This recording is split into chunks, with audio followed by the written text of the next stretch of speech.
Okay, we're good to go. Thank you, Sage. You still good with this screen off? Do you need to show anything? I don't have anything to show. Great, just didn't want to blind anyone. Yeah.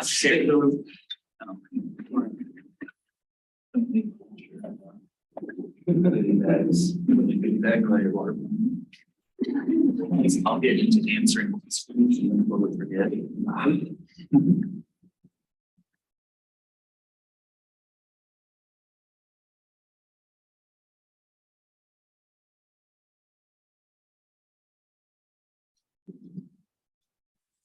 Actually, huge pros. I've already gotten some product bags, but might be buying some stuff. Absolutely. Absolutely. Friends and partners and allies. Excuse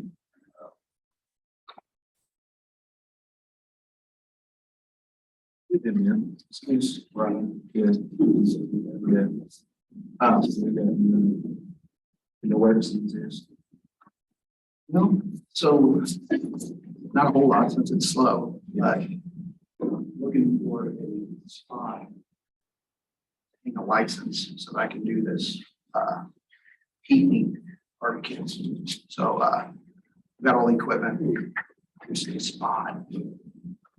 And honestly, what I need is room for a 6-foot stainless steel table. And somewhere else I like to work 1 day a week, you know.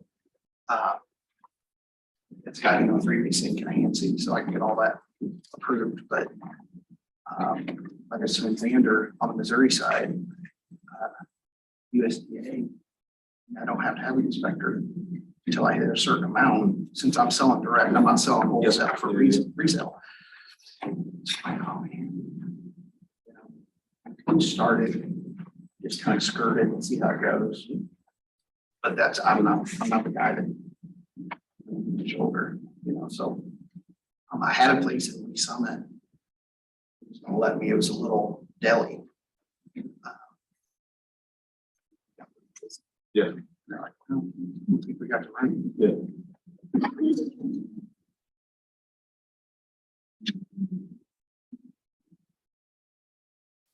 I'll let you know, they did start up the Zoom recording. So, Okay. I mean, we're gonna chop this. It's recorded, share, folks. Everyone's accused. Yeah, if you're like, if I walk out of here to go like announce that programs are starting and you're like, God, dude, Sanders gotta be the one to moderate this. Right. I I'll say that in front of me. You're like, oh, in advance, sorry for this guy. Right, yeah. We'll still give you some good information. It's. Are you good? I think so. Just checking the rooms, the sides are right. Cool. We're starting at, what's supposed to be 10:30? 10:45. Okay. Cool. We got plenty of time. Taylor, Yes. would you be able to give an announcement when the bistros over at 40, that's everything. Hey, session starting.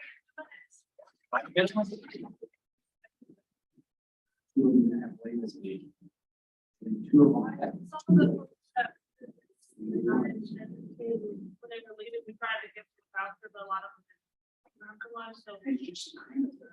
That's what I think. Otherwise, I did not. We've been trying to catch them, but. We've Work tried. busy and. But it'll probably, I think we did the presenter before. Yeah. That makes sense. I've been trying to snag them. I haven't got a lot of like our equivalents yet, like square one, I think we can probably. Okay. Welcome, come on in. Yeah, You're on the announcement, so I don't need to do that. Yeah. So what kind of back up? No problem. So we are talking about essentially wholesale, like how to work with grocery stores or selling to other restaurants, just how that relationship works, any kind of. So, you're in the right one? Yeah. All right. I have a idea. Yeah, so it's just, especially the one or two labels. So we, That's just. Yeah.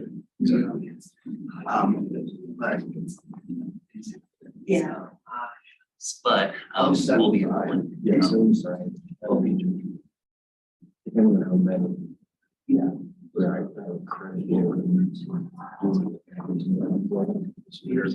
We'll see. And that's actually, I'd be, well, we'll talk about this. Yeah. It's pretty easy. No, they came to me, they were pretty nice, the headquarters in Iowa, which I haven't talked to, they wanted to do the pop-ups and then everything. To get into the warehouse. That's a little bit extra. And so I'm like, trying to, Would you be willing to bring up just real briefly this is okay, because there's a whole discussion about that. Whatever you want. You know. different worlds, that's what I'm saying. Yeah. Especially because we're not using. I don't- There. Storage. Yeah. Love to have this discussion because in a lot of cases. it makes sense. I'm actually, it's a high reason. It's that, No. I was like, that's why I came to the city. especially about that part. And Swords, I had them by the. Well, good. I just wanted to make sure I was in the right one. I was like, do I do this You're one? Or do my? you're absolutely in the Okay. right one. Okay.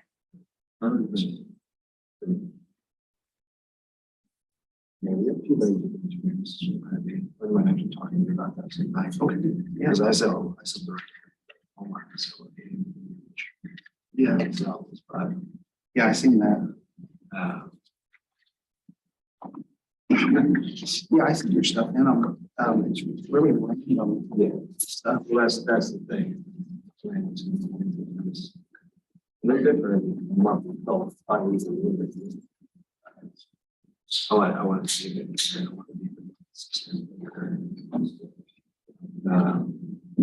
Then my favorite trying to get in a little is lose control. Yeah. But then I'll have them know stories to my stuff. Yeah. And so, or that was. And the other thing I noticed is there.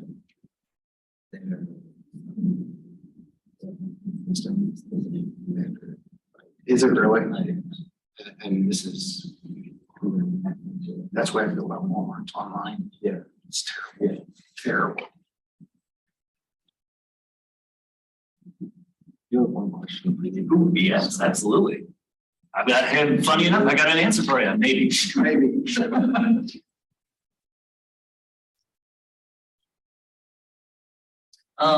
No, I think we'll have that introduction at the beginning to kind of just say, hey, what's your experience with, to kind of set that example.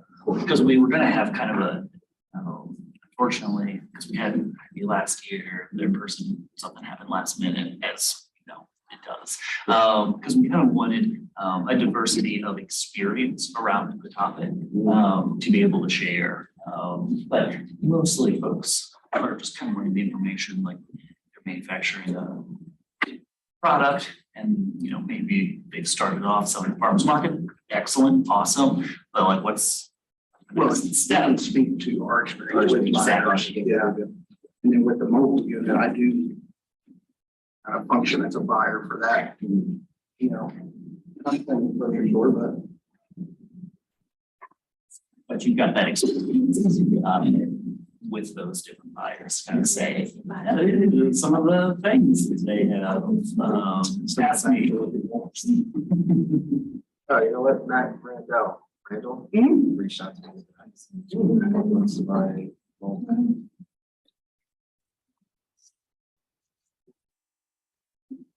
You know, okay, I found the lock in view, or we're like meaning in not lock. It's on your left side, kind of up, little butterfly. Oh, yeah. Cause yeah, I was just here like a little kid, just like, all right. That's great. What about that? I'm supposed to get me some other stuff.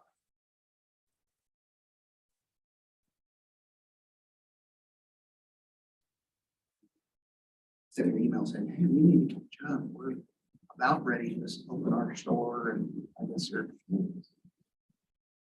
They bought a farm.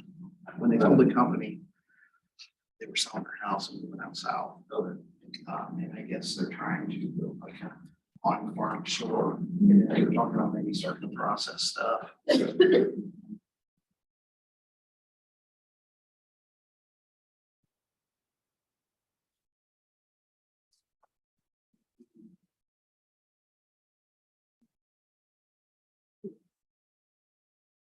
Either way, I don't care. Yeah. The house, you know, wasn't great. Yeah. So I won't expand on it. I just haven't had the time to really pester you and say, what's the next flavor we should do? What are we considering on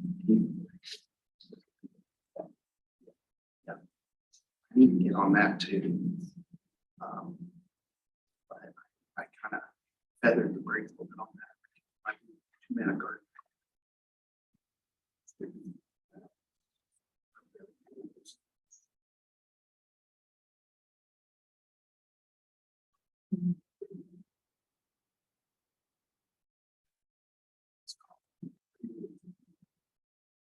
I've been lucky. December. Yeah, very virus. But it's been a world. Oh, yeah. I was sick. My girlfriend, I was sick entire December. Entire month. Terrible. Is that what kind of like, kind of? I turned 40 at the end of the month this month. So Happy birthday. right, I appreciate it. But I told everyone I'm gonna get by the time I'm 40. I knew that I needed to do it over my actual birthday. To be able to say yes. So a couple days before New Year's. Yeah. Right. This seems like a good time. Well, that's good, because you say I quit in 2022. Never mind, it was New Year's Eve. Under the wire. Yeah, before the. Just exceeded our expectations. We had a schedule. For being in December, you know, went to the cruise down to Cabo, getting back last favorite cruise. So it took us hours to cough. Still, I went in. I know it's Monday. Got checked. The flu, stress, everything. It was, yeah, still was fine. The heart's kind of crazy. You can get through everything. We don't know what you're talking about. It's not the answer to what? Yeah. Any answer. Just tell me it's something. Oh, and you said, well, I'm just gonna why would you? I think they're just like, throw something at it, see what happens. Just to make you like, all right. For some medicine, you know, like, Just a little. it's probably probably just water mist. Yeah.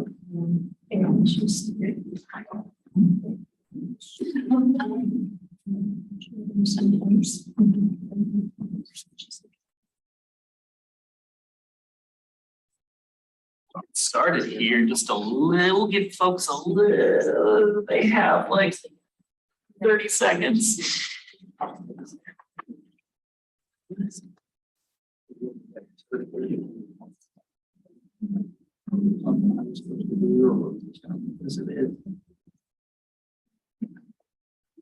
Housekeeping stuff. All right, everybody, thank you so much for attending the Food Business Conference. This discussion is around wholesaling a food product. So hopefully that sounds interesting to you. If not, either way, we're still happy to have you here.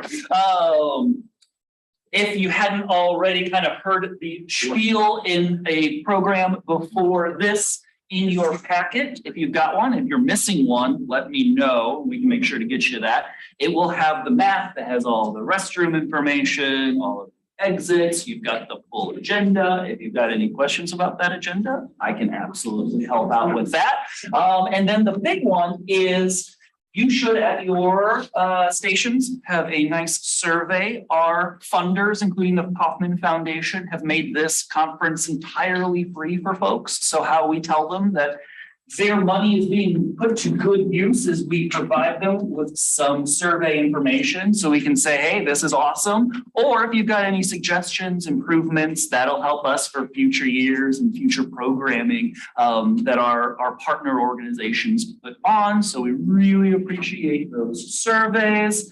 And that should be about it for the housekeeping. We'll just jump right into the discussion. Thank you all. All right, I want to make an introduction. We've got Tim Toohey with Casey Canning Co. And we've got Daniel Hipsher with Daniel's Barbecue Sauce and Midwest Specialty Foods. And I'm Xander Winkle with the Mid-Continent Public Library. Let's just jump right on in. If both, I'll start with you, Tim. If you would just talk about your experience with food, product, wholesaling, selling, just your experience. Sure. Like Xander said, my name's Tim Toohey. I own Kansas City Canning Company. We've been in business for a little north of 8 years now. We started out with $3,000. That was a wedding present at the time. And have since expanded our operations from 5 small mom and pop shops in Kansas City to, we just crossed the 500 store threshold a few weeks ago. We're selling to 500 stores throughout the country at this point.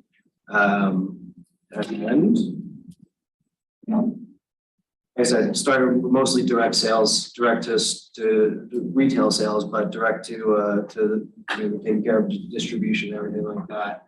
The past 8 years, we've expanded our capacity, and currently we work directly with Hy-Vee within their distribution channel. A number of other stores. We do some co-packing on a limited basis, and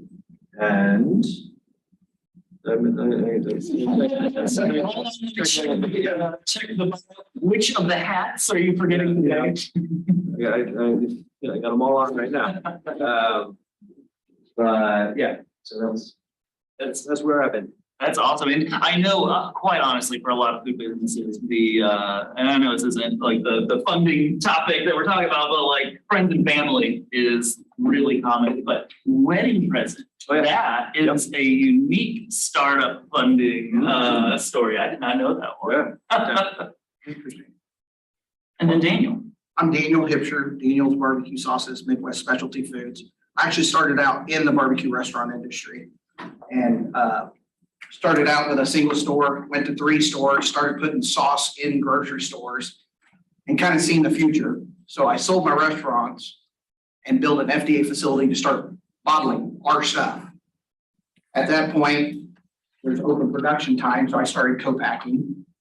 Once that grew, someone decided they wanted it. So I actually sold the manufacturing side and went into distribution and direct sales marketing and just trying to help anybody I can. So I do a lot of consulting, I do a lot of just really like pro bono work just to help anybody I can help get to that next level. And so that's why I'm here. So I've got a lot of experience. We work with Hy-Vee also. We work with Price Chopper. We do mainly DSD, which is direct store distribution.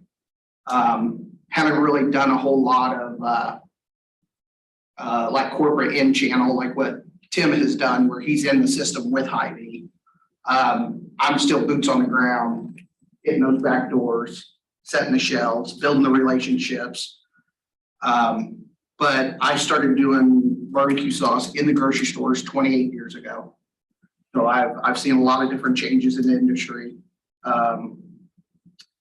And once I started building that wholesale manufacturing side and the distribution during COVID, and this is big for all the small food guys, your lifeline is going into the stores, handing out samples. Because every day, every company is losing customers. The big companies can afford to lose them because they can throw money at it and get new ones. Us small guys, we've got to constantly be building customers. So during COVID, we couldn't do that. So I actually built a mobile artisanal market to huge trailer. We pull up farmers markets on site, open the sides of the doors, and just nothing but grocery store shelves, and I'm selling not only my stuff, but 13 other small food manufacturer stuff direct to consumer. I'm getting them to buy it at the farmers markets and the carnivals and the different events. So maybe when they run out next time, they're going to buy it at Hy-Vee, they're going to buy it at Price Chopper. They're already familiar with it. So I've wore a lot of different hats. That's pretty much it in a nutshell. Well, you can see exactly why we're so glad to have these gentlemen with us. I was just doing some quick math. I'm like, wow, there's 50 years of wholesale experience. A lot of it's advantage. I'm a little older. But Yeah. together, half a century of experience there. I think that's really cool. So I really appreciate your time.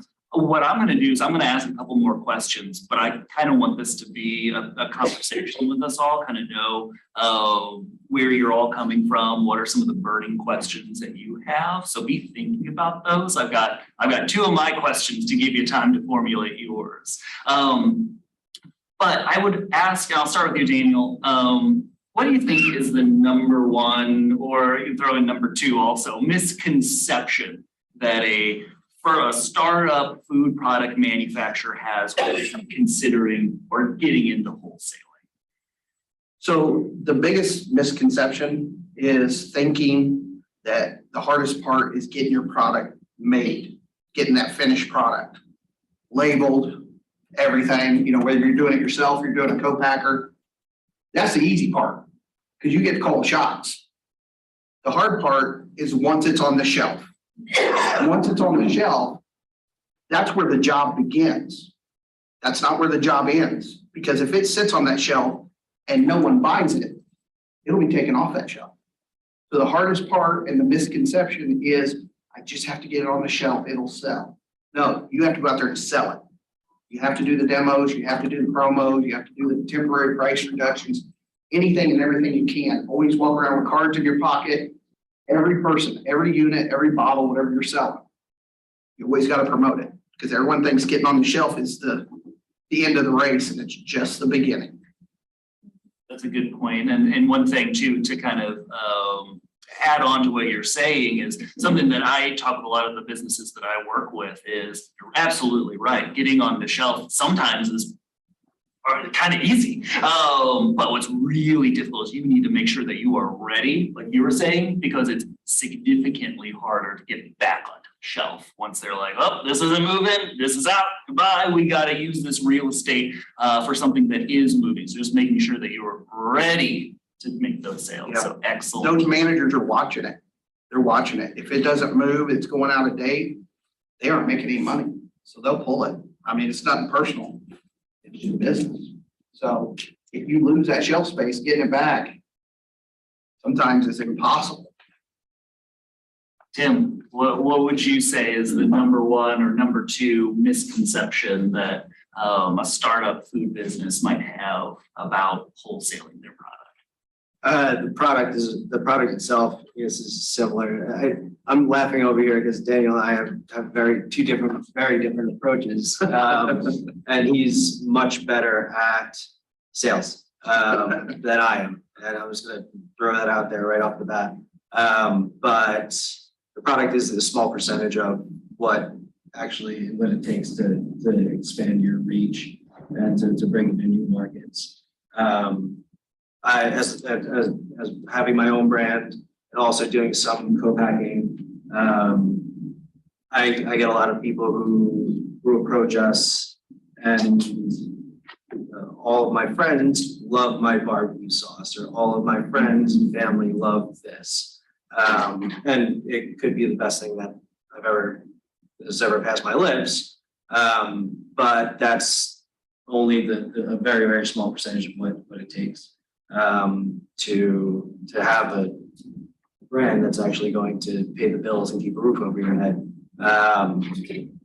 For me, the misconception is that that's the only thing that matters. In my experience, the story and the branding is of the utmost importance in order to tell your story and to be able to get it out there, get it out into the ether, get it out into the world. that is a huge part of what I've been lucky at, if anything. And, yeah, like I said, the product itself is only the small part of it. The rest of it has to do with, your background, your story, and your goals, where you want to see it go, and how you want to see your product on shelves or in kitchens, so on and so forth. I'm going to correct you on one point because you said you got lucky, which luck is definitely a variable, but very skilled at, very skilled at. There's a certain aspect of making your own luck, sure. You gotta put yourself out there, and you need to be available when the opportunities present themselves. Luck is my easy way of not actually bragging. But you've done a fantastic job. I think folks know the brand. But that also gets to a really good point that for a lot of startup food businesses, they might start with those direct sales, maybe at a farmer's market or at events, and you can, really work those sales while you're there, and that is awesome. But when you're on store shelves, how do you still do that? And maybe that's another topic we can dig into a little bit, but how you work that brand or how your marketing strategies, because then, that product, it's got to speak for itself when it's on the shelf. You're not there to be like, this is awesome, please buy this. So excellent. I've got one more question. I'm going to open it up to the crowd. Can you just kind of talk a little bit about the nuts and bolts of being prepared to talk to a grocery store or a restaurant, whoever is going to be your wholesale client that you are wholesaling to? What do you need to be prepared with before you go and have that conversation, before you make that ask? I'll start with you, Tim. In my experience, it's always been helpful to have my paperwork in order. A lot of grocery buyers are talking to multiple different brands, and dealing with multiple different products all at the same time. So once you do get their ear, or once they reach out to you, you want to be able to keep their attention, and you want to have all the ducks in a row when that happens. And speaking from the opposite side of the experience, if someone reaches out to you and you're not prepared to have that conversation at that exact moment, then it falls by the wayside. And usually you have to wait a year before you can have that conversation again.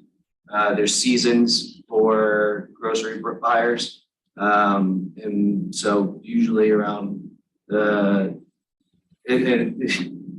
my experience, it's usually around the winter time, which is the worst time for me. That's our busy period. We're always, the holidays are a significant driver of sales for me.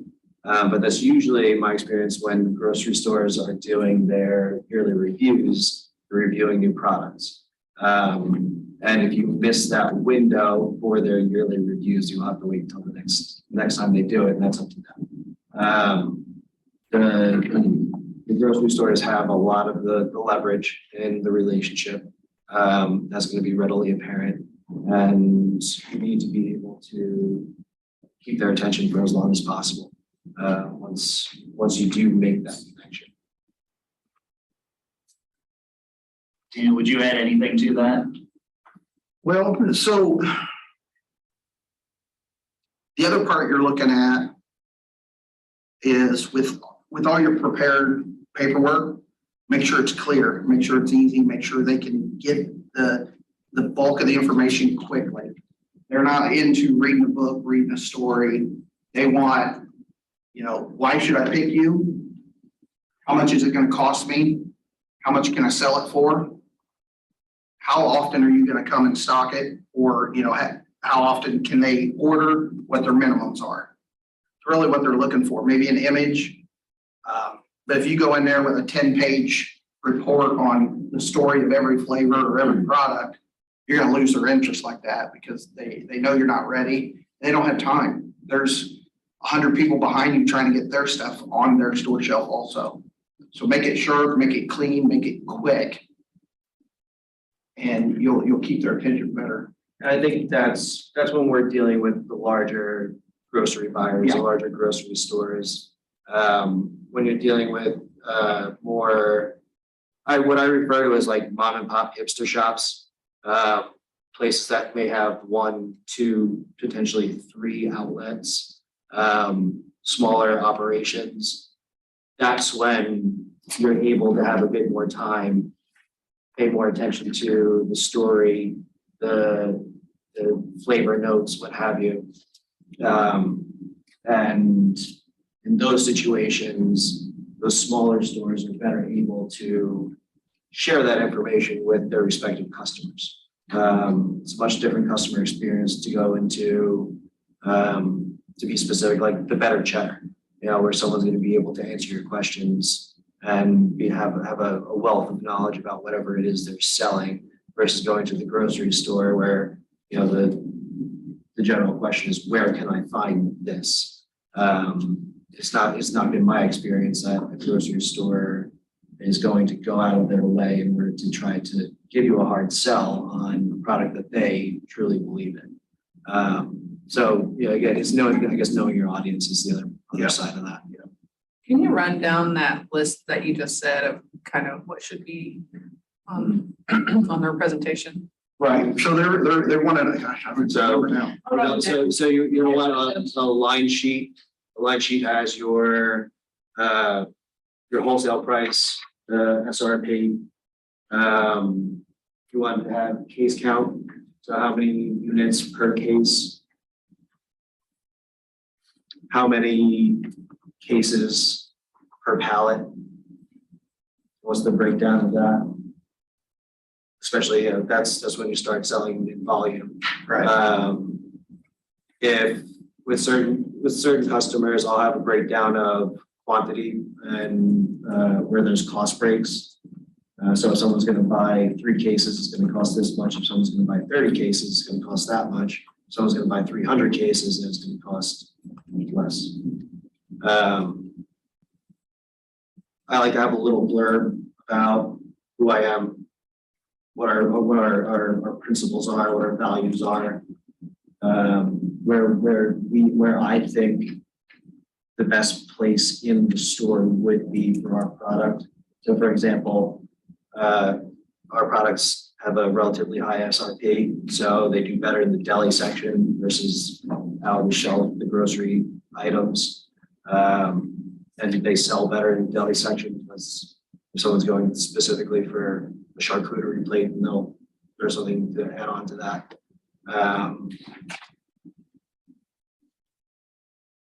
Well, and I think you get to an interesting point. Sorry to cut you off, but Just to complete that, just my terms. So minimum order quantities, freight terms, whether you pass on the freight to the company or that's worked into your costs. Payment terms, how you accept payment. No, I think that's pretty much. Yeah, and if you can condense that into the smallest, if you get that on one single sheet of paper, that'd be ideal. Yeah. It's difficult to do. Usually you can get away with a little booklet. Yeah, it also depends on how many products you have. Yes. I mean, if you're pushing 1, 2, 3 products, it should be more a page. Yeah. If you've got 30 products, then obviously you're not gonna be able to get all that on one page. And I just, working with folks on this, if you Google like a sell sheet, Yes. You can kind of see some examples of what that looks like. But no, that's really helpful. And that's like one of those things.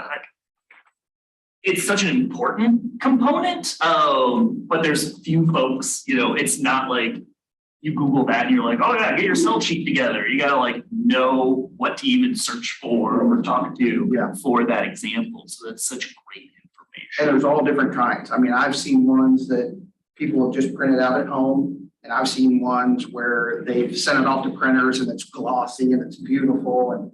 And sometimes I get envious of some of the stuff, and then I look at what they're spending on it, and I'm like, well, that money's got to come from somewhere. Does it make a difference?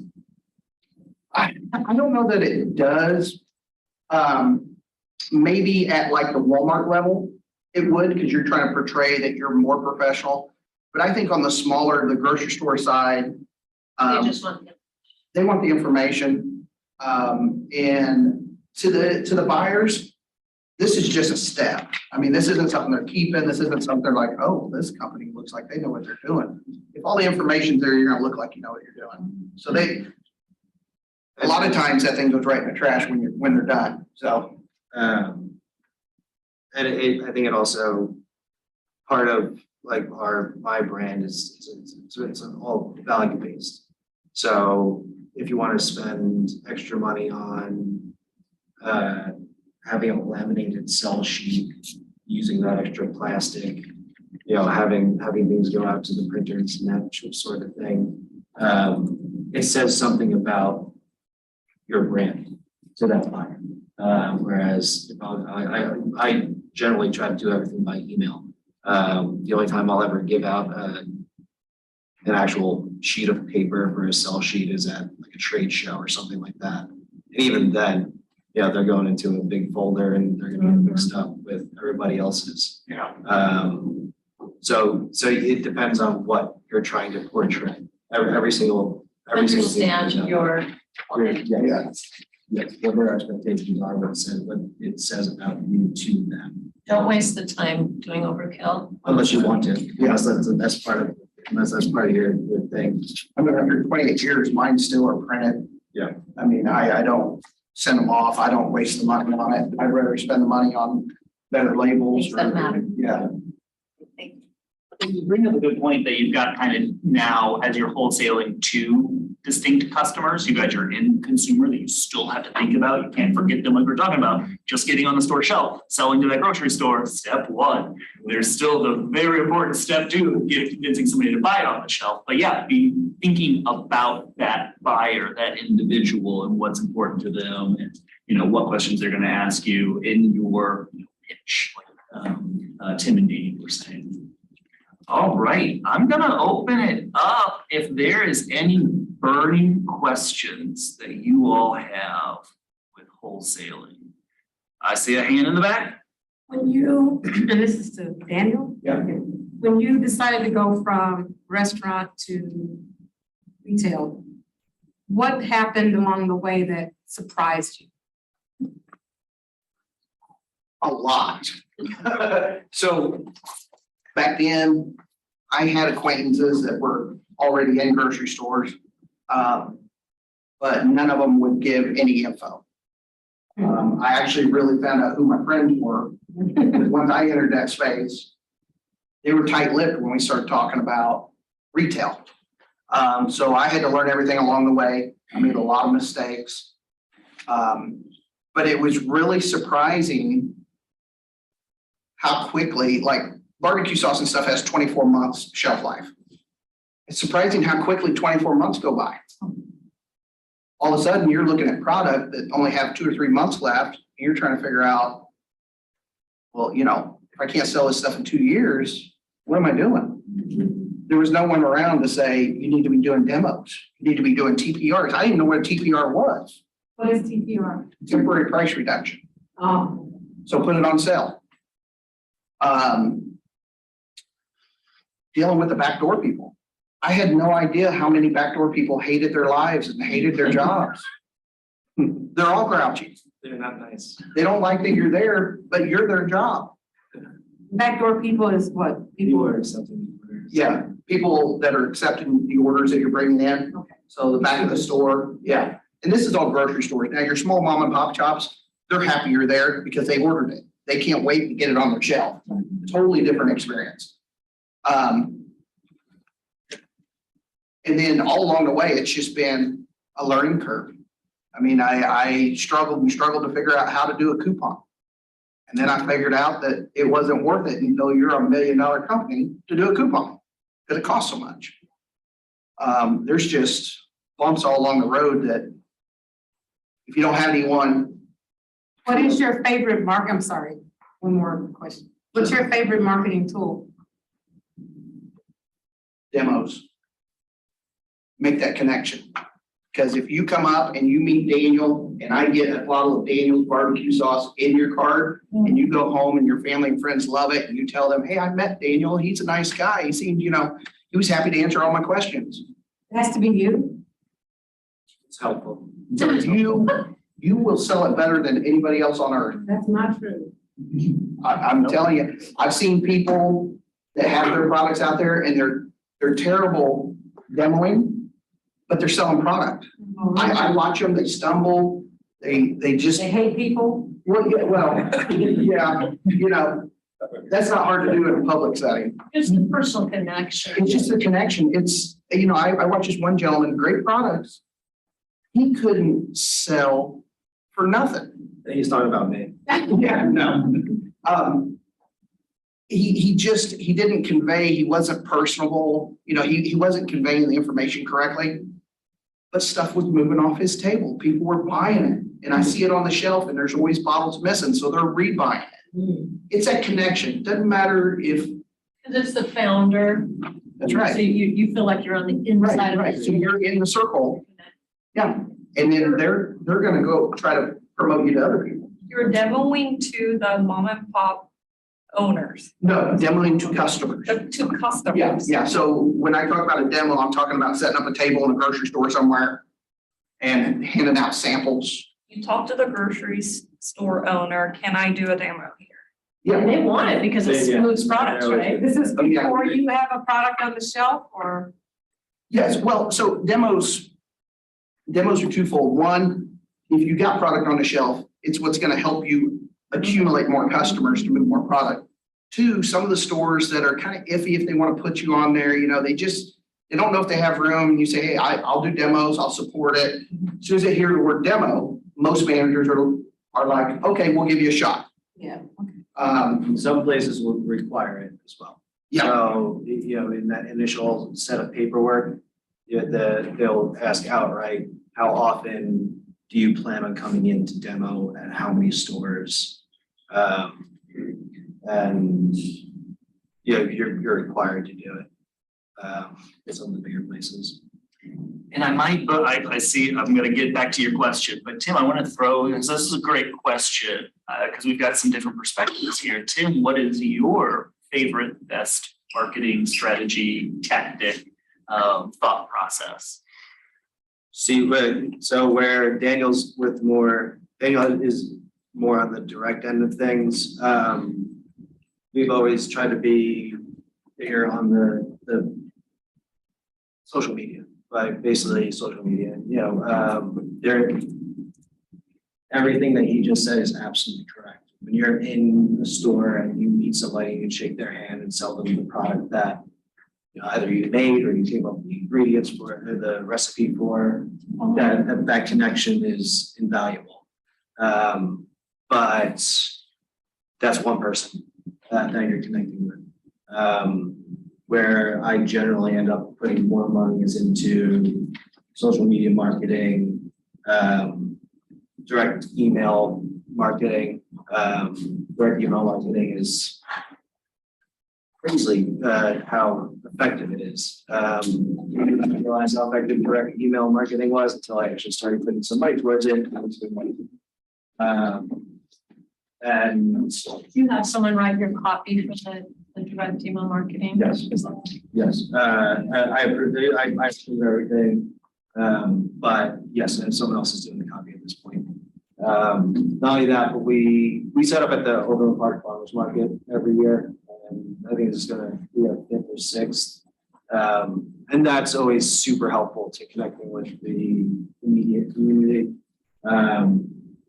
And at this point, I have a 5-year-old and I value that time when we're time at farmers market. So generally, I'll bring her to the farmers market with me. One of my employees will be working the farmers market. We'll show up for an hour or two to hang out. Let him do that. But that's the extent of my direct connection anymore. And also, for me, it's how I value my time, whether that's on a personal level or if I go to a store You know, if it's a 3 or 4 hour commitment where it's an hour to get there and set up, you're gonna be in the store sampling for 2 hours, however many sales you make while you're there, great, obviously. Break down, get home, you're talking about 4 hours. And the way I think about it is what other things might I be able to do in those 4 hours that would be more effective in other ways. And I half joke that I'm not a great salesman. I have social anxiety. This is very difficult for me right now. But when I'm actually, and I'm half joking, but when I'm trying to sling my own product, other people can do it better than I can. And I can acknowledge that. And if someone else can stand in the exact same place and I can pay them and they can sell more product than I'm going to be able to sell in that same time period, then there's something to be said about that. That one statement of like just recognizing that there are people that can do this component. Know your better strengths, than know me. your weaknesses. Yeah. That is huge. So that's excellent. Yeah. Oh, actually, we had a question that I so I'm gonna get back to, but I don't want to forget you. Yes. How are you managing your sales? I'm like, are you using software? Like if you are 12 stores, are you able to look at the numbers and go, hey, I'm not selling over here. I need to go over here and do a demo. Are you calling? What are you doing exactly to monitor your sales and making sure that you are scaling properly? So with me,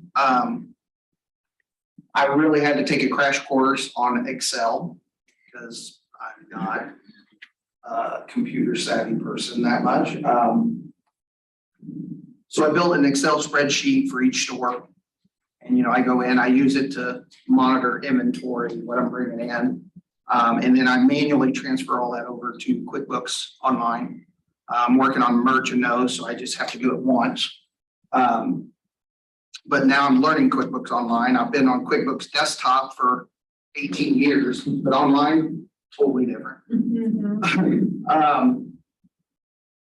But I watch the invoices because I'm invoicing each store separately. So, and I'm in there, I hit every Hy-Vee on the Kansas and Missouri side of the metropolitan every other week. So 1 week I'm doing all the Missouri Hy-Vees, 1 week I'm doing all the Kansas Hy-Vees, I'm back to the Missouri Hy-Vees. So you get familiar with, what's selling, what's not selling. And when you're bringing stuff in, you're rotating. So you're constantly looking at dates, you're constantly pulling that stuff forward. So I have a terrible memory, but I can remember, the store on Prospect up north doesn't move this flavor very well. Matter of fact, last Saturday I did a store. Where the heck was I? Northwest 64th Street, Hy-Vee on the way to the airport. Well, I was in there checking to see what it needed, and they had one of my flavors of barbecue sauce marked down. They were discontinuing it. I thought, oh Lord, that's not good. You're losing shelf space. So I went to the manager and I said, hey, can I come in this Saturday and do a demo? I see, one of my flavors is on discontinue. How about if I, ramp up sales? Can we take it off of there? Give me, another month. Let's see what I can do. Yeah, gladly. So they took it off. I went in there, sold a bunch, made a bunch of new friends, customers. And when I go back in 2 weeks, I'll see how the shelf looks.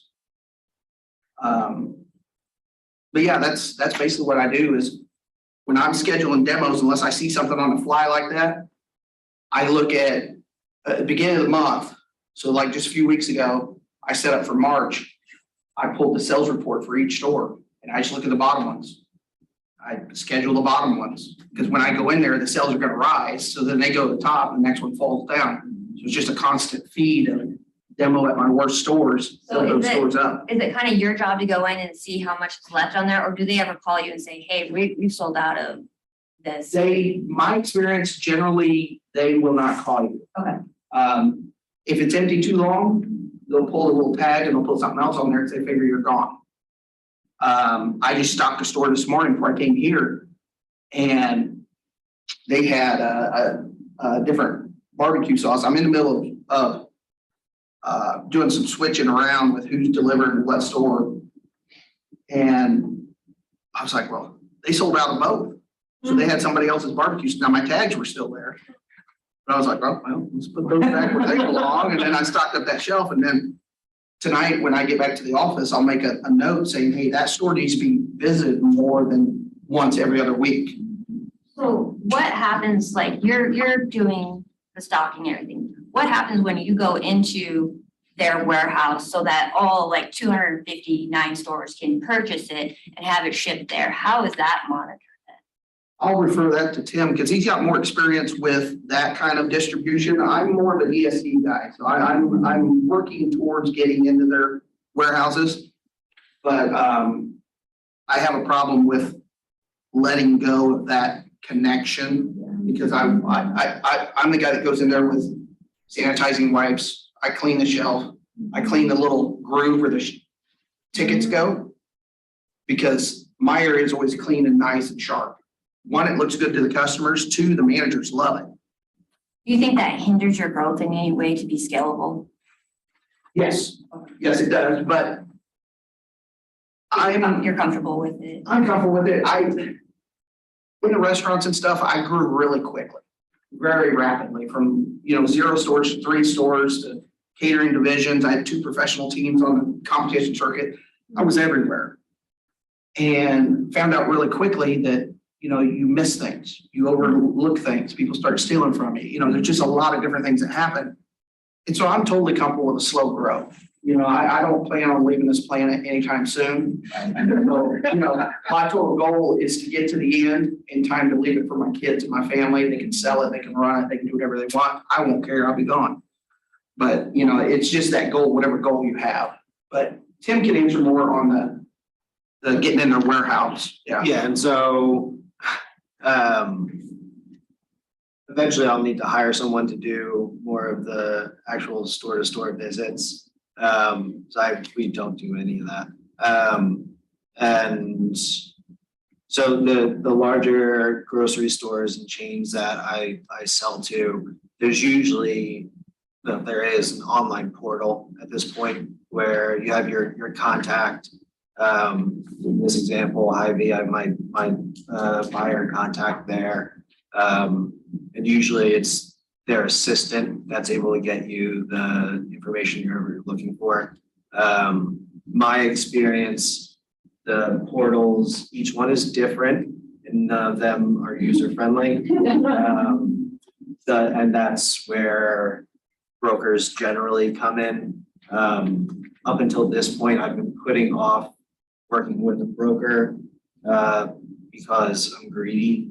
That's it. It's necessary. I understand that it's necessary. I just have so much trouble swallowing that pill that I'm putting it off. Those brokers are the ones that I anticipate are going to be able to translate those supplier hubs. They're all called supplier hubs online. They translate the supplier hub from what it is online to the user-friendly version. That's been my experience with it. But through that supplier hub, I can tell what their inventory is, what stores are sitting on inventory. They'll update what area of the store the product is being shelved. Just recently, Hy-Vee, thank God, switched most of our products from the grocery to the deli counter, which has been huge for us and has increased sales. Were you able to negotiate that? Like, are you able to negotiate, I want to be in your flyer, I want to be in the deli, or do you kind of just? Yes, and through that supplier hub, you can put up offers. Usually I'll do a quarterly offer for Hy-Vee, whenever they have like their trade shows within that company. We'll be able to send them information about what will be on sale, what the deal is, so on and so forth. And the other side of that is with certain distributors, you have to kind of work in buybacks into your costs. So for example, so no one here works for KE, right? You can talk all you want about that. So with KE, they're a specialty foods distributor. They work with a lot of the companies, a lot of the grocery stores that would be ideal for our products. But they're kind of well known for chargebacks, buybacks. Whereas if something is not moving, then they're gonna ask you to buy back off of them. If there's any issue with the labeling, either on the product, on the boxes, on the pallet, they'll find it and they'll charge you back for that. And if you don't have all your ducks in a row going into it, then they'll charge you more than what you've sold them. That's the danger in that. So again, has to do with having your ducks in a row. There's another. I had a private label deal with a big box company last year. And they did their best to charge me back multiple times. And someone had given me a heads up that that's kind of their modus operandi. So I was always sure to take pictures of pallets that are going out, take pictures of everything. Once the truck was loaded and everything's in there, take a picture of the truck to make sure that if anything shifts in transit, then that's not on me because the truck was packaged correctly. And in doing so, when they try to charge back, it'd be like, no. And you really do have to be overly cautious with stuff like that because it'll put you out of business. And quickly. That's a really good point. That's one that folks don't think about is some of those relationships. I want to take a second just to pull back. And this is a question for either one of you that want to tackle. We've thrown out some terms. I just want to make sure everybody's on the same page. We've talked about brokers, distributors, wholesale clients. Can we just take a second and kind of break down those different parties and what they do? Because sometimes they're the same, they're the same company, but not all the time. So I'm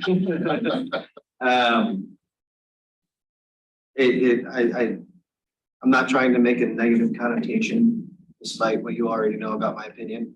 But a broker is a middleman who is a connector.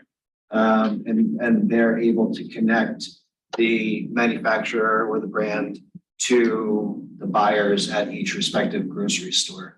9 times out of 10, if you want to get into a distribution level relationship with a grocery store, then that's going to happen through a broker.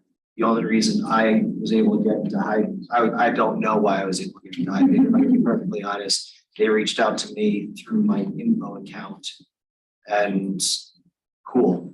I don't really fully understand. I anticipate they were making a push for more local products. And that's how I got onto their radar. But the broker, usually they ask for usually 10 to 13% of the sales, and they're the ones that will. It's not without value. It's not without value. They're the ones that are going to be dealing with relationships that they already have at these respective businesses. They're the ones that will keep track of inventory, tell you when you need to pay attention to a certain region or a certain store because it's either doing very well or doing very poorly. They're the ones who are able to manage those relationships that aren't necessarily easy. So if you think about it, Hy-Vee has how many SKUs on in each respective store. So each grocery buyer isn't going to want to deal with each company directly. A broker is able to represent a handful of companies all at the same time, so that buyer is only dealing with one broker instead of 30, 100, 300, however many different brands are in their category. That's very different from dealing with smaller mom and pop shops when you're usually dealing with the owner or the general manager who is very knowledgeable and has a run of the place. And in those relationships, it's okay. It's easy to be direct with them, to have that direct relationship. In my experience, I'm a small brand. I don't represent a make or break point for Hy-Vee by any means. I understand that. So when I have a question for the buyer, usually I'll refer to their assistant, and their assistant has a few minutes, if I'm lucky, to help me deal with whatever issue I'm having. Which puts me at a distinct disadvantage if I'm trying to grow the business through that channel. And like I said, I know that I need to get a broker, I understand the value of a broker, but I wasn't ready to give away 10 to 13% if I don't have to just yet. Are there any like red flags dealing with bigger companies? So like, for instance, you go to the trade show, food trade show, and that has buyers, like Target comes around, and Target loves to go with small people. They grab them, they do a contract with them, and then they mimic that product that they did with their own label. Is there anything that you're like a red flag, or no, I don't want to go that way? Or when do you pull in a lawyer, or is there anything there you go like, wait a minute, this is almost too good to be true kind of deal? Or It is too good to be, it seems too good to be true. It is. They're gonna knock you off. yeah. If you're that good, it's gonna happen. Well, I mean, Target's been known, they did a whole marketing thing, and I know it's because I used to work inside their thing. So they scour Etsy, they scour small businesses, they reach out and they say, hey, we love that product. We're gonna support a woman-owned business, a military business. We're gonna bring you in and we're gonna put you on the shelf for 3 years. But in the fine print, it usually says that they can take over your idea. And so like, if you go in there, Market pantry item. yeah, it's a market pantry. Yeah. They outsource that process to a much bigger manufacturing company that's being able to make it much cheaper than yours. Yes. Put it directly next to yours at a lower price point. A very lower price point. They did it with a cotton candy. A lady did cotton candy, loved her, brought it in. She thought it was the greatest thing in the world. They put her on there. And now there's one that looks almost identical to her sitting next to the shelf, $4 cheaper. Well, and that's the struggle that I mean, if you're asking for a specific red flag, just assume that everyone's going to try to do that to you. Okay. But the way to combat that is by trying to build the community, build brand loyalty. So that when someone's going to purchase a similar item, they're reaching for your product, not because it's more expensive, not because it's cheaper, but because your values align with theirs. And that's something that, I mean, I built my entire business off of that. Our founding principle is to reduce as much food waste as possible. To that end, I work directly with a number of different farmers to buy their surplus. Every year we'll do seasonal items. Usually our seasonal items are just crap that the farm is produce that the farmers wouldn't be able to sell at their normal markets. And I don't say, again, I spoke too soon. When I say crap, it's a general term for whatever it is they're selling. So whatever it is, I'll buy it. It's not an outdated. Yes, and the trick of it is that because I have those relationships, they know that they have a market. They know that whatever it is they're growing, they will be able to sell because I'll buy it. And that aspect of our brand aligns with a lot of the values that are pretty significant these days. 30% of food waste, about 30% of all the food manufactured produced in the United States ends up in a landfill. And there's still people going hungry. Figure that one out. And that's what I'm trying to do in a capitalistic society. While I'm trying to get off my horse here, but if we can reduce that food waste, get more good, healthy, correctly made food into more people's hands, then more people are going to buy our product because of what we represent and the values that we have. And it's not the easiest thing to do, especially now, I'm 8 years in. And we're not as, for those first couple of years, we had a lot of good press. We were able to get our story out there. And that was a real driver of sales. 8 years in, we've been on the shelves for years. People might as well do it. Some people pass us up because it's not the new exciting thing that it once was. So trying to stay relevant in that manner is the new thing that I'm trying to focus on. Is that? Yeah. I do it 28 years later. Let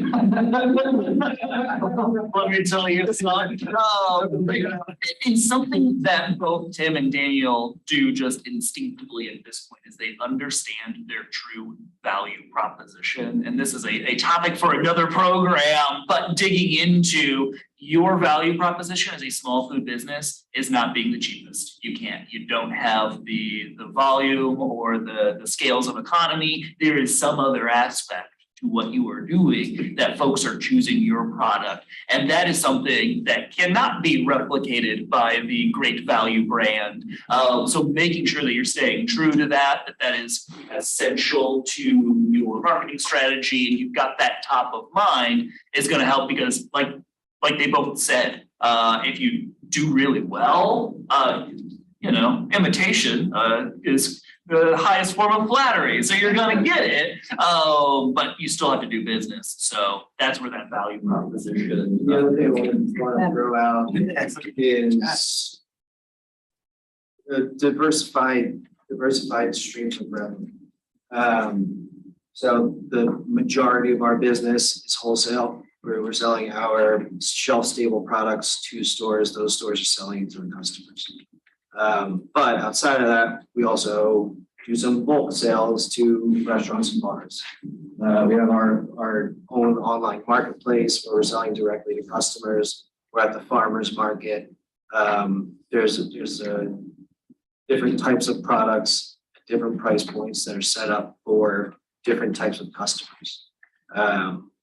And sometimes if the retail sales are slow, then I can pivot and refocus to maybe opening up a couple more restaurant accounts because the turnover on those sales is going to be more significant.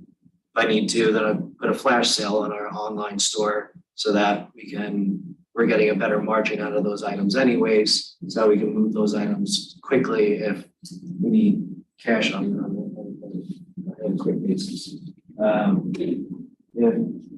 If I were only selling to one large store and my entire income was based off of that, then is leverage and I can't do any healthy business decisions because I'm catering to one person or one small group of people.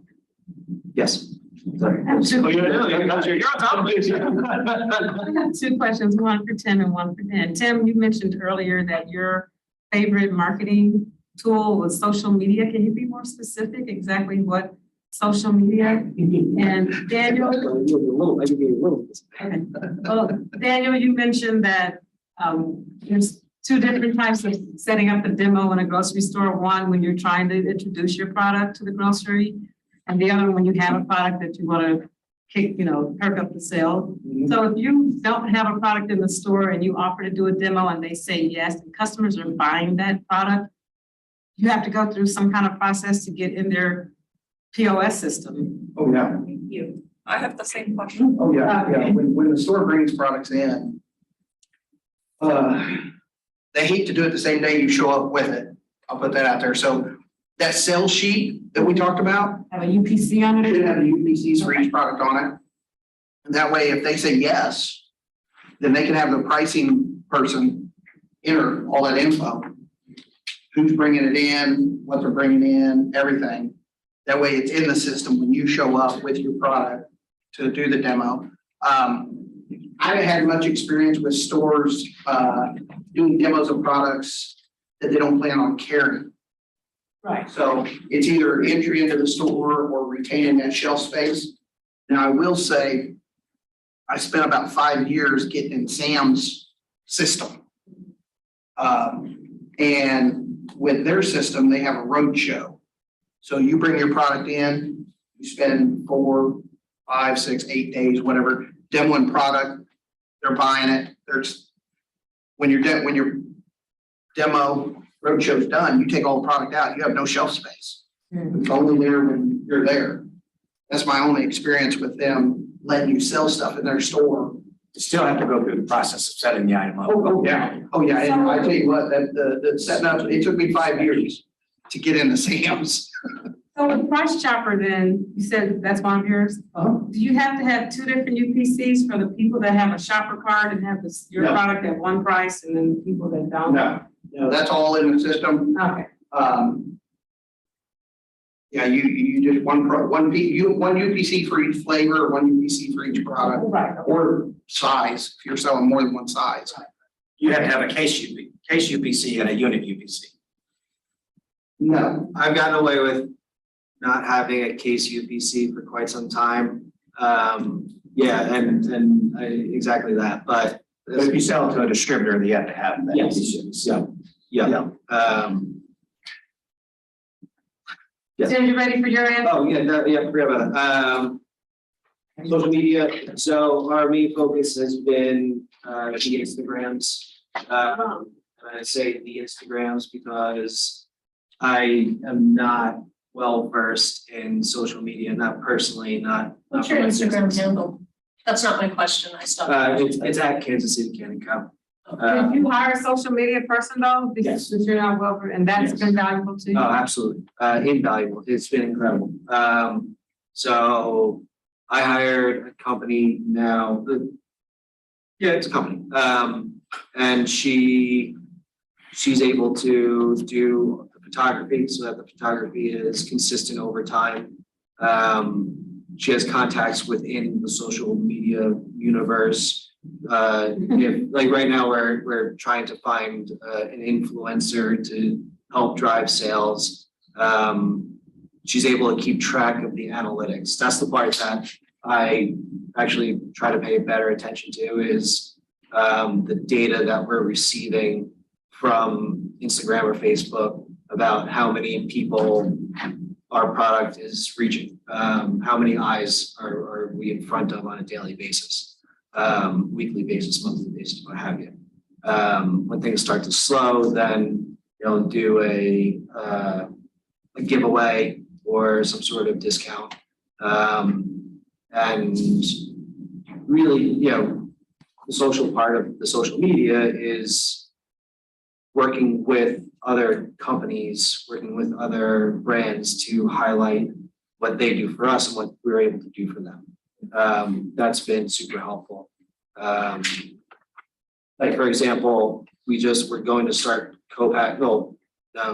licensing, private labeling, a line of Korean inspired sauces for a restaurant that is downtown. And we all work with the same social media now. And so once those are released, there's going to be we're working on a campaign where we're highlighting the sauce that we make for them. We're showing how the sauce is used in the restaurants and how you can use it at home. We'll be highlighting where you can find it, where it's going to be on the shelves. And so those items are going to reach all of their following as well as all of our following. Some of that will become enmeshed. And that's I didn't spend any money on marketing until last year. And that's where I chose to put my money for marketing. Because it was necessary at that time. Does that answer your question? It does. Thank you. All right, you got a question? Okay, so I am first of all, very inspired by both of you and how you gave yourself permission to grow uniquely through, like you were saying, here's how you do it and yours is completely opposite. I find that so inspiring and encouraging. So thank you for being you. My big question is, as you grew from your first start, like your first day to now, the complexity of what you do and your team. And I was just curious, what resources how did you learn who to hire when, and what do you regret? I just really would like to know, as you build a team, as you're building out, what's the pressure point where you realize I need to hire somebody, or I just would like to know what that looked like for both of you. And then how do you structure your day with the complexities now compared to maybe 10, 15 years ago? What is your, navigating the complexities of building a team and then your day to day? What does that look like? Well, for building a team, over the years, I've had teams. Over the years, I haven't had teams. Right now, I'm a team of one. I do it all. Because in this market, I can't pay anyone enough to do just the bare minimums that I'm asking them to do. So instead of fighting that and feeling like I'm wasting the money, just do it myself. And I've accepted, when I was younger, I struggled with this, but I've accepted that I can only do what I can do. And so my goal has went from, hey, I'm going to get 1,000 stores, I'm going to this, I'm going to that. My goal is just, if I can grow this year X percentage, 10% over last year, I'm winning. Now, obviously, deep down inside, I'm an entrepreneur, so I would love to do multi-million dollars. But the reality is, I either don't have the skill or the luck to find the right people to put around me that see my vision, and that if they say they want to make this much a year, they're honest, because if I pay them that much, they're going to do the work I'm asking. Not to be. Yeah, I forgot the other question now. Just how do you get up each day? I mean, how are you How do I structuring your? Well, getting up every day seems to get harder every day. Yeah. Well, so I'm not a huge planner, because plans always change. So, gosh, it's all priority. If something pops up and the store needs attention, that takes priority over that meeting I had or that potential call, or, it's just a matter of, gosh, for me, building that routine. I know Monday, Tuesday, Wednesday, I'm doing these stores every week regardless. I know that I'm going to be done by, 1 o'clock. Most of the Hy-Vee doors close at noon, 1 or 2. They won't accept deliveries after that unless you've got a super good relationship with the manager.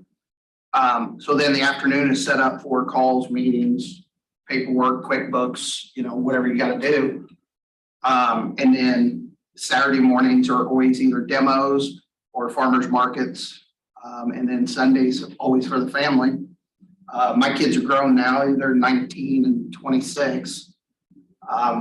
Prior to that, when they were younger, it was maybe 1 or 2 demos a month. Maybe Saturdays, every other Saturday was with the family, and then every Sunday was with the family. So it's just kind of filling that structure, and it takes you a little time, and you can't just try something for a week and say, well, that's not going to work.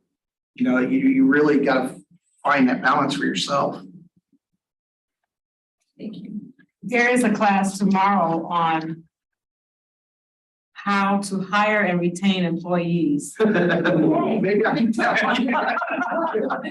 Yeah, we totally didn't plant you in the audience. Some other big steps. Appreciate that. So. With regard to building a team, one of the main points, because Alexander had sent us a bunch of questions that we were gonna use just in case. Now, and one of the points I wanted to make was try to make sure that you're as capitalized as possible going into it. $3,000 of a wedding gift is not or a sufficient amount to start a business. And it took a full 2 years of me doing this and working another job to make any money. I have made every mistake. I'm not gonna say every mistake there is, because I'm certain of the fact that I'm going to make a mistake that I didn't realize was even a thing down the line. And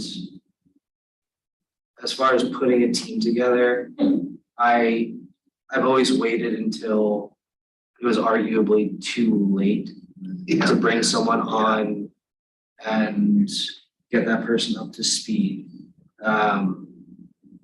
Once you have other team members, being cognizant of their input and listening, it's two different things, being cognizant of their input, realizing that they're trying to tell you something, and listening to what they're trying to tell you is of the utmost importance. I've been lucky enough to surround myself with people who support the vision, have similar values. And I will brag that of my I pay my hourly employees $20 an hour. I started them at $17.50 and have for years. My thing is, if I can't pay my employees a living wage, then I have no business having employees. And if I can't make ends meet, while also making sure that they're able to make ends meet, then it's not. It's a very. I don't want to take advantage of anybody. And, you know, that's, you see that everywhere you turn, it seems these days, and it's unacceptable. And that's my hourly employees. I have a few salaried employees that likewise, they make more money than I do on the books, and I'm okay with that. Now that it's first question. How many employees do you have?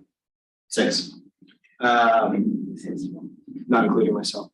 As far as how I structure my day, it's if I can get to like a week's worth of a routine, it's a good week. Like I love my routine. I function really well with a routine. It's hardly ever that my week actually goes to my routine. It just doesn't happen. So you have to be flexible and you have to be able to pivot when necessary. One piece of advice that I received years ago that I still use is I swallow the frog every morning. So as soon as I get in the door, the first thing that I do before I do anything is the thing that I want to do the least that day. And that's what I mean by swallowing the frog. I have this stupid little sheet. It's like the top line is get this shit done today. The next line is if you have time, do these. And the last thing is like, if there's really no time left, this is what you can still do. And I have that, and it transfers over from day to day or week to week, depending on how effective I am that day. And like the other thing is that when I go home at the end of the day, and my girlfriend asks me, "How was your day?" She knows that I had a good day. If I say I had a really effective day, and then she knows that okay, he's in a good mood. But that's how I measure the day to day. Did I get things that I needed to get done? And did I swallow a frog that day? Because that's the challenge. You know, you can put off those things that you don't want to do as long as you want to put them off.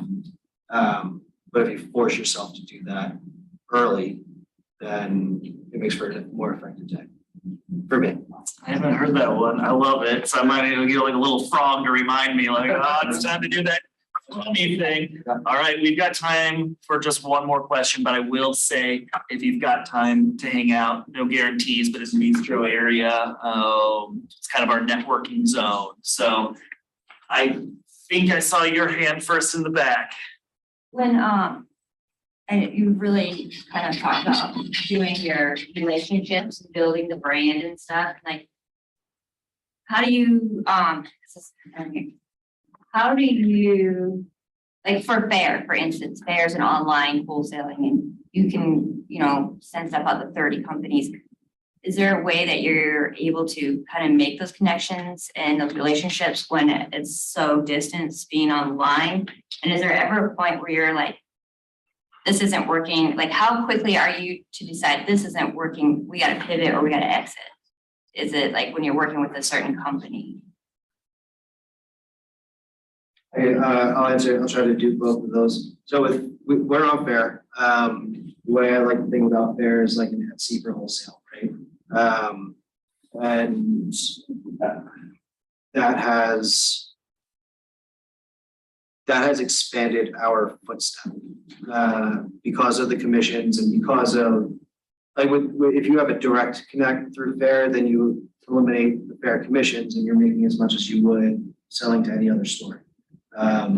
Especially with stores outside of the KC metro, that rarely happens unless someone reaches out again to us directly and then we're able to put that in the back end. But that expands our footprint. Once we're in a lot of those smaller specialty stores, that's when I've been able to parlay that into a larger relationship with the distributor. So for example, we had 13 stores in Brooklyn, 2 stores in Manhattan. Because of those relationships and through fair, because of that, I was able to close a distribution with a small distributor based in Queens to take care of the tri-state area. And 2 months ago, we said, it was last month, we said 3 pallets of product out to them. That's already in the stores, and they were able to get me an extra 20 stores in the tri-state area, which is great. From a farmer's market. And as far as when's the time to exit, there's the financial aspect of that. But again, there's the finances and the value of it.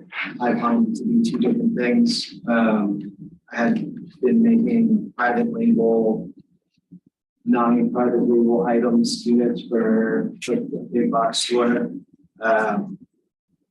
But it got to the point where, I'm not exaggerating when I say this, where they were treating me like I was one of their employees as opposed to one of their partners. And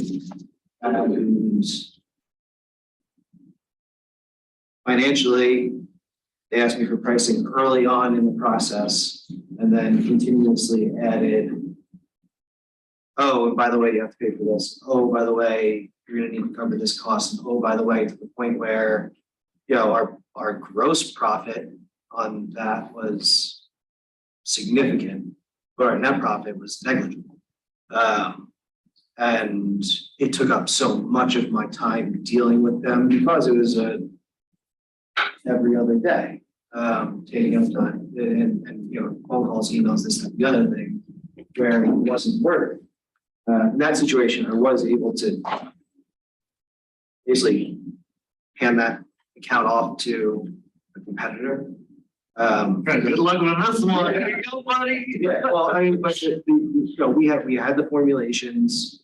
We had to develop the formulations ourselves. So I'm handing off the formulations. These are the recipes. Take the recipes, do with it what you will. If you want to throw me a couple bucks, great. But I'm basically losing money anyways. So if I make a couple bucks off of it by passing it on to somebody else, they're able to do what they will with it.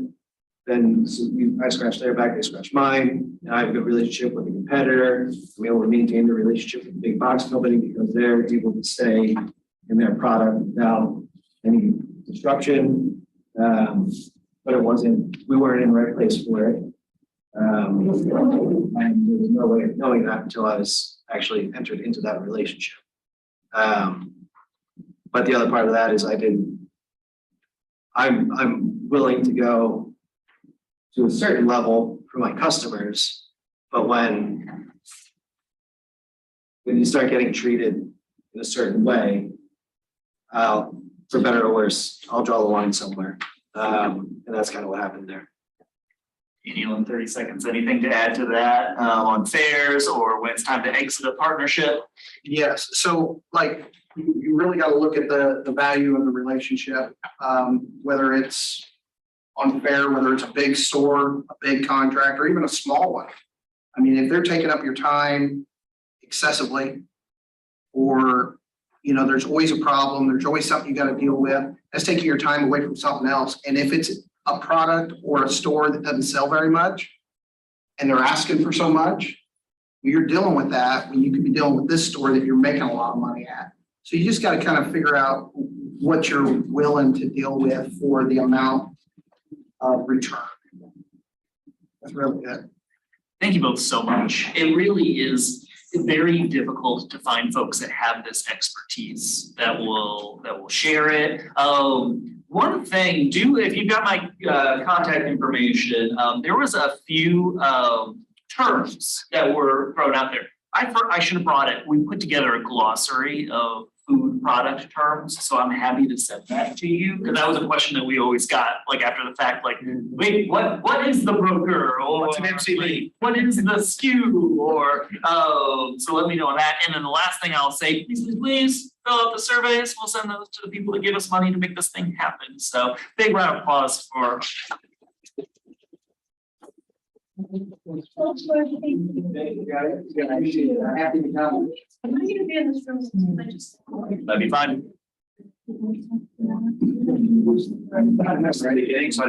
And then yeah, there, we should have our taco food truck out to purchase some tacos. You, I've had sales for Lucas Tea Trucks. You know, I did a ton of demos for this. Yeah, me and John. are friends. That's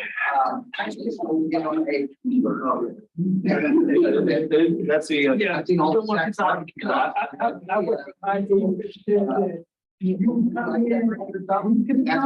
Yeah. Here in town and out in St. Louis, Detroit. I love meeting too. It's not about CPG in this area. You know, I'll make sure I always meet other people that are in what we're doing. So where you're celebrating. Well, I'm a fractional speaking of sales companies, and then I started with John. Secretary and assistant know each other, and I'm just, you know, getting small part of them. You make sure like that was easy. Other brand. Because they're the ones that are actually running it. Yeah, you know, well, deal with the whole unified world, you know, that's hard. So I saw this come up and I go to Expo West, so I'm like, I'm gonna come. Okay. And it was meet, I wanted to meet people selling my products. But I do, because I have a thing, companies so much concept to consumer. So guys got a concept of pack, no product. I got an expert that can help us with that. Once they get the product and they want to sell, then I can help them navigate that world. We should talk. Okay, we're gonna work together on some stuff. Call it the CPG tour guide. Yes. Yeah, what's your company again? Kansas City Canning Company. Kansas City Canning. Yeah, okay. Are you, you're making all your stuff or you? Yeah, we'll go back to this. So you again? So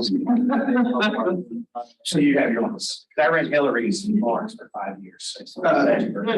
Great, what? We sold it to Archer Days.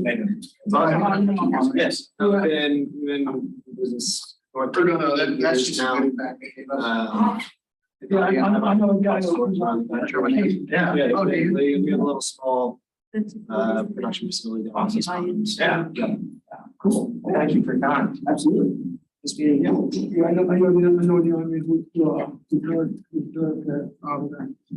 So how's that concentration? I definitely market this off. We're gonna get $200,000 a year in marketing. Really creative. We're trying to figure out how to market it versus. No, seriously, it's a really good story. So. Would you like samples? Do you like chocolate or do you like? I was working at a barbecue restaurant. And he woke up early in the morning, and he wasn't feeling good. So I took him to the hospital and. That's right. Yeah. And 26,000 smoker, 30 days of work, and everything, you know, and then this was on a Sunday, and all the employees coming in. So when they came in, he called me and said, hey, I'm in the room, you know, whatever. Right, so I went in. I guess that was. No, he went. I've never. Well, I'm young. Yeah.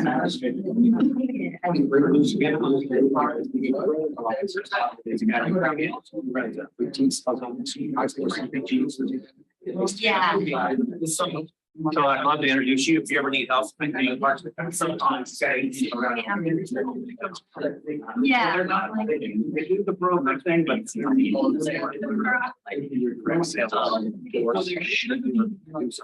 I use them for my brands. I work for Costco for 6 years, so I know. Big We'll be brothers. facilitating. When you're a small brand, it's not their. Services you need are, they don't provide it. Presence is good, but they're expensive. It left me paralyzed on the right side. These ones are. Yeah. Yeah. So all of the, So I'm running. Are you need to, you got here, how much more business administration program, you know, they're 5 or 4, whatever percent plus. some of the other ones. I'm starting to. Group so because they don't. But I think the like topics that you know, I do the old. Now, I don't see it. And my mom. So, we got there.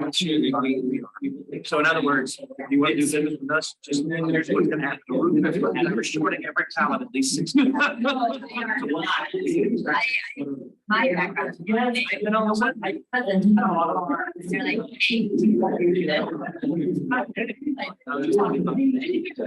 felt like.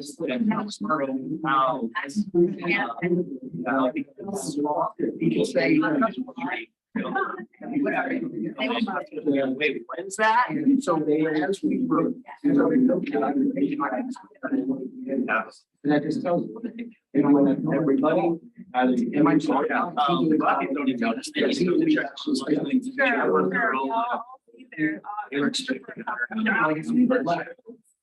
I'm like. Gosh.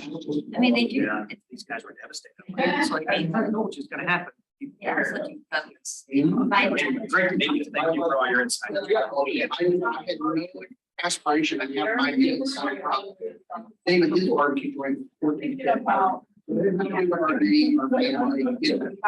Even if I needed meals. I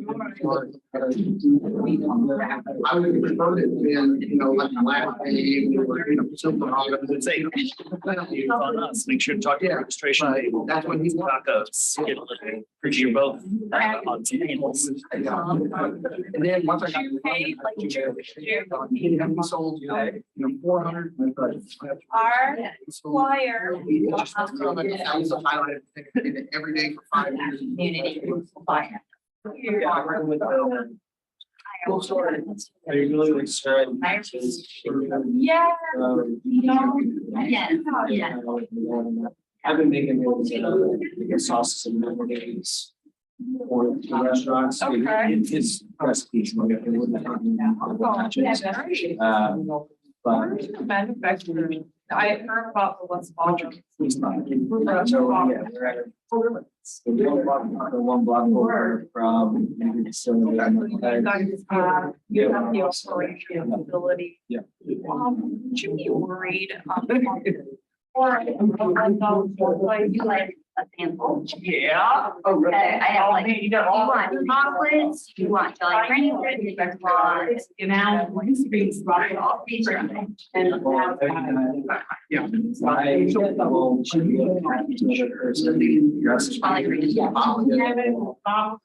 This is what we don't know what it looks like. And then the covers that. Season. So what do you love? So that is probably right.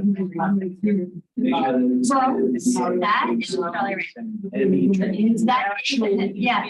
Probably ranch or freeze-dried. Yeah. Be better. Equipment or you can. And they very, really, and it's, It's just how. So.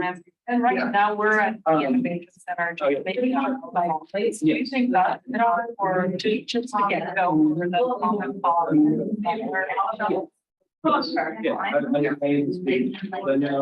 It'll number one actually for candy last month. And it makes it.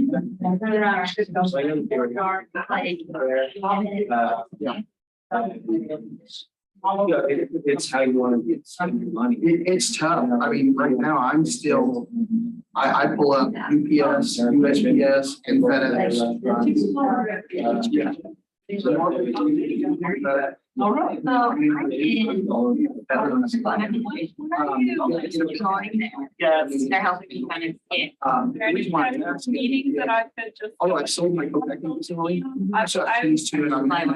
dying to see And the him. new owner, Here at the table. and I still bring in new clients. Oh my God. I help people get that early idea. So right now. And I have the mobile. Like a lot of routines. Those are the. But he's like, he's super busy. I'm so glad. I'll be happy to make sure we can find your. Great, great. Product, temperature change lights. Well, it's easier to, GS on there, they go and what we were doing. You can buy UPCs from anybody. You have to get into the bigger store. That's why I was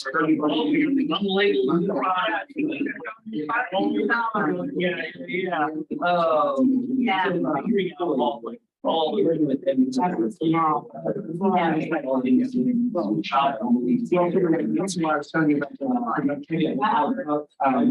I tell everybody to make their own product. You should contract that out to the co-packer. Yeah, there's right. Because There's any. your way- time is better spent selling. Yeah. I love when we That was.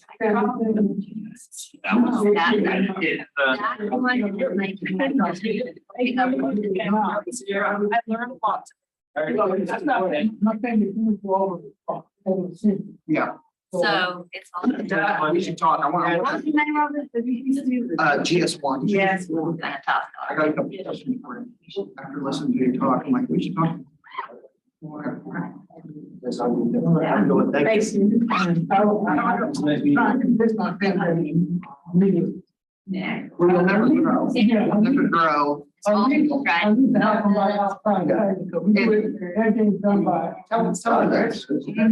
I've been in this industry for, just like. almost like Yeah. so many. Yeah. It's kind of cool. I mean, Products, I've made seeds products, I've made, I mean, I know all their. You're like, a little peep in there, like, okay, we should. Yeah. All the same stuff, just in different portions. So whenever I come across someone who's like. Thank you so much. Great sauces. And struggle, give them more rest. I mean, there's not as little on the menu there, you do everything you can. All right, we'll go sure everything's going downstairs. I'll be seeing you around. Yeah, I'll be around. So- I was going to ask you exactly that. Yeah. So I'm not giving you something with your family. Yeah, the only thing you can do is a non-disclosure agreement. That's it. You can't copyright it, you can't, patent it. But. You can, but it's expensive. Yeah, you'll never grow You don't have. if you don't have a co-packer. So you have to interview these co-packers, just like they're interviewing you, because they don't take everybody. Interview them. If you get that good feeling, you feel they're a good person, Do you recommend a co-packer? maybe. Oh, okay. So I have you don't go there anymore. I go there every day. I'm there every day. I'm just not the guy filling the kettles anymore. I'm the guy out here selling. Right. Where's your facility at? Lee Summit. Okay. Okay. My time is better spent talking to people and building the relationships, whether it's my product, somebody else's product, it doesn't matter. I learned when I built that facility, my sales dropped because I was always in there making product. I was making my stuff, I was making other people's stuff. I didn't have time to go out and sell. See, that was like, I'm told often, I like making, this right here. I can stand with Pat. Right. Put me in that bag, give me all something. I don't have to ask a camp. If you're making your own stuff, say you look out and Hy-Vee calls you tomorrow and they want your seasoning and they want it in 300 stores in 30 days. You gotta know portions, Yeah. not just the recipe. So can you and your family make that? They want 300, they want 2 cases per store for 300 stores. They need 600 cases in 30 days. Probably less than that. Serious, my family probably do it less than that. But can they do it consistently? Yeah. Wow. I got a large Good family. point, though. My family, No. yeah, my family, I got money and dollar signs. Yeah. Okay, I need your card. Before you say the word jackrabbits, I need you to look at that. Yeah. Well, and. Wait a minute, I'm just dreaming about this thing. When you dream about this thing, here it is right now. Yeah, I got this one. Wait, I need to order 600 cases of Mr. Copac. And they crank it out now. Oh, that's it. Right. What, so where's your shop at? Do you have a Product, restaurant? at least for me. No, not anymore. Oh, right, I got an order. Barbecue? Crap, I got I an do order. everything. Now I gotta make it. Products, Yeah, okay. do protein products, shakes, and cakes, What? barbecue Yeah. You seasoning. mean protein shakes, like the powder? So Copac Wow. is the key. Where's your facility? Yeah, everything's basically home, Wow, in Kansas side, right here in Missouri. Missouri? That's in my family doing for over 100 years and It's got. we also made custom made perfume. We're doing that for almost 200. What is your company name? It's hanging on the rear here. They've had 2 years. Oh, like, Oh, that's the perfume business is over there. No, I'm just. Here, I want to get your information. all right, I'm looking out. You can bring one down.